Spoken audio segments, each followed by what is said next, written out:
बहुत समय पहले एक पहाड़ी इलाके में एक छोटा सा रेलवे स्टेशन था। यह स्टेशन घने जंगलों के बीच में स्थित था और इसकी एक अजीब सी ख्याति थी। लोग कहते थे कि इस स्टेशन पर भूतों का साया रहता है। कई यात्रियों ने अजीबोगरीब आवाजें सुनने और परछाइयां देखने की बात कही थी। एक रात विक्रम नाम का एक युवक इस स्टेशन से गुजर रहा था। वह एक लेखक था और भूतों की कहानियों में उसकी बड़ी दिलचस्पी थी। उसने सुना था कि इस स्टेशन के बारे में कई रहस्यमयी कहानियां प्रचलित हैं और वो खुद इन कहानियों की सच्चाई जानना चाहता था। जब विक्रम स्टेशन पर पहुंचा तो रात का अंधेरा गहरा चुका था। स्टेशन पूरी तरह से सुनसान था और हवा में एक अजीब सी खामोशी छाई हुई थी। विक्रम को थोड़ा डर लग रहा था, लेकिन वह अपनी जिज्ञासा को दबा नहीं सका। वो स्टेशन के अंदर गया और चारों ओर देखने लगा। उसे कुछ भी अजीब नहीं दिखा। फिर वो स्टेशन के वेटिंग रूम में गया और वहां बैठकर कुछ लिखने लगा। अचानक उसे एक आवाज सुनाई दी। आवाज बहुत धीमी थी लेकिन साफ थी। आवाज कह रही थी, यहाँ से चले जाओ। विक्रम डर गया। उसने इधर उधर देखा लेकिन उसे कोई नहीं दिखाई दिया। आवाज फिर से सुनाई दी, मैंने कहा यहाँ से चले जाओ। इस बार विक्रम ने आवाज की दिशा में देखा। उसने देखा कि वेटिंग रूम के एक कोने में एक परछाई खड़ी है। परछाई धीरे धीरे उसकी तरफ बढ़ रही थी। विक्रम डर के मारे कांपने लगा। वो भागना चाहता था लेकिन उसके पैर जम गए। परछाई उसके पास आ गई। विक्रम ने अपनी आंखें बंद कर लीं। जब उसने अपनी आंखें खोलीं तो परछाई गायब हो चुकी थी। विक्रम ने राहत की सांस ली। वो समझ गया कि इस स्टेशन पर वाकई में भूतों का साया है।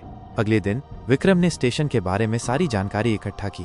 उसे पता चला कि कई साल पहले इस स्टेशन पर एक भयानक हादसा हुआ था। एक ट्रेन दुर्घटना में कई लोगों की जान गई थी। लोगों का मानना था कि उन लोगों की आत्माएं अभी भी इस स्टेशन पर भटकती हैं। विक्रम ने फैसला किया कि वह इस स्टेशन के रहस्य को उजागर करेगा। उसने कई दिनों तक स्टेशन पर रहकर भूतों के बारे में जानकारी इकट्ठा की। एक रात विक्रम फिर से स्टेशन पर गया। इस बार वो अपने साथ एक कैमरा और एक रिकॉर्डर लेकर गया था। उसने स्टेशन के वेटिंग रूम में बैठकर रिकॉर्डर चालू कर दिया। फिर वो इधर उधर घूमने लगा। अचानक उसे फिर से आवाज सुनाई दी। इस बार आवाज और भी तेज थी। आवाज कह रही थी, तुम यहाँ क्या कर रहे हो? विक्रम ने आवाज की दिशा में देखा। उसने देखा कि वेटिंग रूम के कोने में एक औरत खड़ी है। औरत का चेहरा ढका हुआ था और उसके हाथ में एक लालटेन थी। औरत ने कहा, मैं तुम्हें चेतावनी दे रही हूँ, यहाँ से चले जाओ।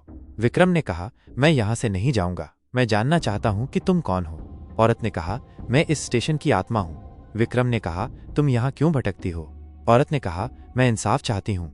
विक्रम ने कहा, किस बात का इंसाफ? औरत ने कहा, मेरी हत्या हुई थी।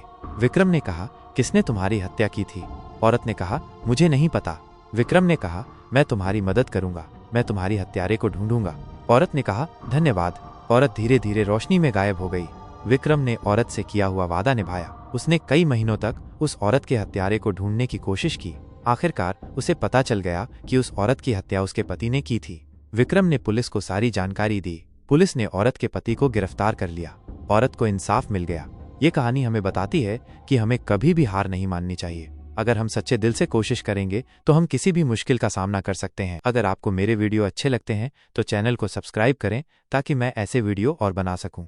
अगर आपके कोई सुझाव या सवाल हैं तो कमेंट में ज़रूर बताएं। धन्यवाद।